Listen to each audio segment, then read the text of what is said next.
Hey, what's up everybody? This is Muth24, and today I'm going to be doing a review of the Bioshock Rapture novel.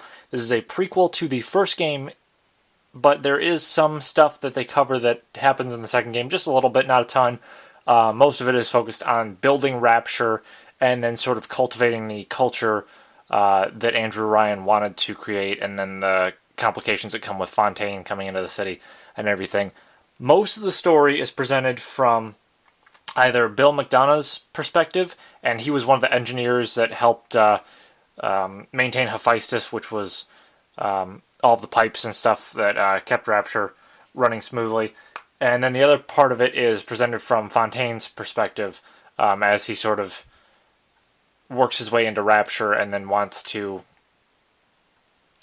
take over every aspect of it that he can.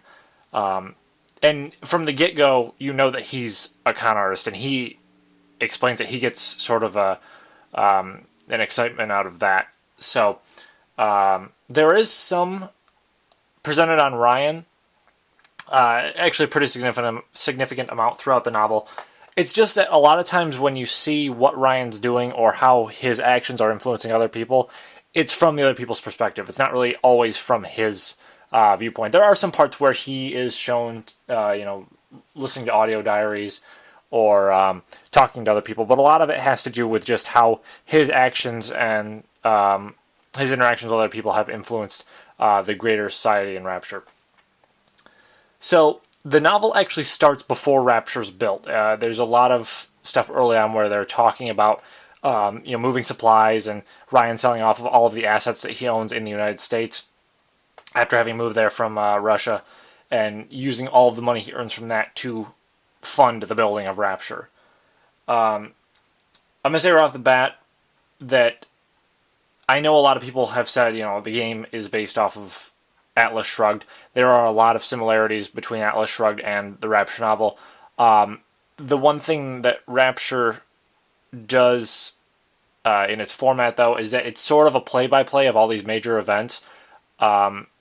When you get into the last third of the novel, they kind of expect at least the first game and what happens there, because there's a lot of important things that are set up for what happens in the game that they just kind of explain briefly and then jump to the next one, and explain that briefly and jump to the next one.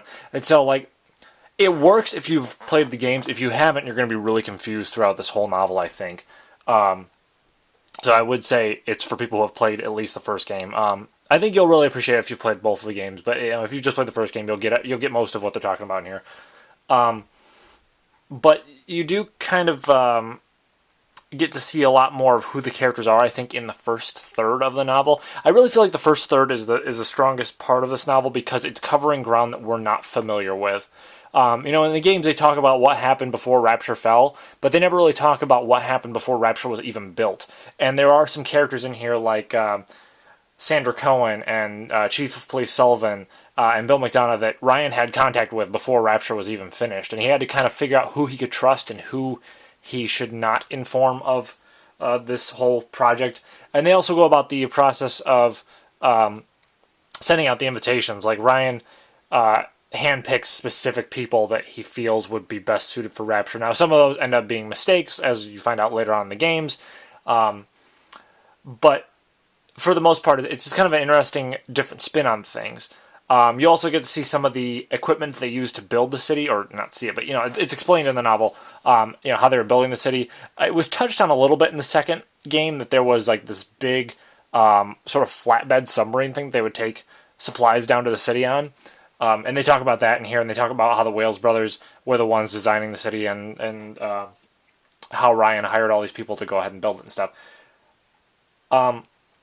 The one thing that author John Shirley doesn't really do much of at all is explaining what characters look like. Again, it has a lot to do with the fact that they assume that you've played the games beforehand, so you're going to know what these people look like. And overall, the sentence structure and just the writing style isn't really all that exciting. It's just kind of generic. I enjoyed reading it because I do really like the Bioshock universe. It's been created through these games.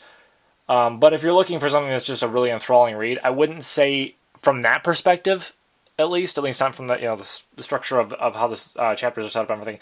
It's not really that exciting, just to look at the words on the page.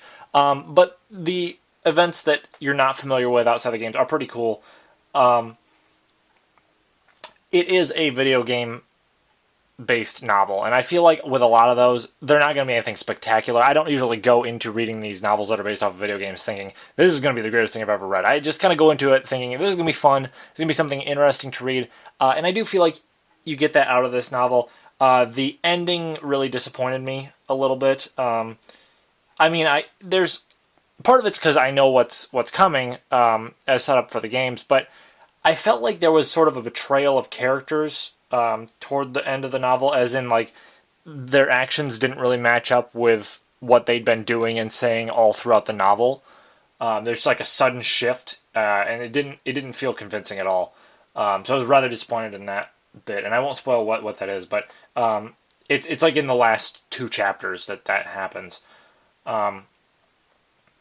So that was a little bit of a damper, I guess, on the end of the novel, but overall it was entertaining. I wouldn't say it was really the best video game based novel that I've read. I haven't read a ton of them, but between those and the Zelda manga volumes that I've read, that's pretty much my limitations is that and a few of the Halo novels. But it was interesting. I still say the first third is the best part of the book. It's not like it really, dive bombs past that point, but you do feel like, at least if you're familiar with the games, I really got a sense that after the first third, things kind of got a little bit weaker, just because it was territory we'd already covered, and it's not really exploring that many new angles to the story of Andrew Ryan's city. So yeah, basically it's entertaining read if you like Bioshock, but don't expect anything mind blowing out of this novel. So that's pretty much it, and with that, I will see you guys next time.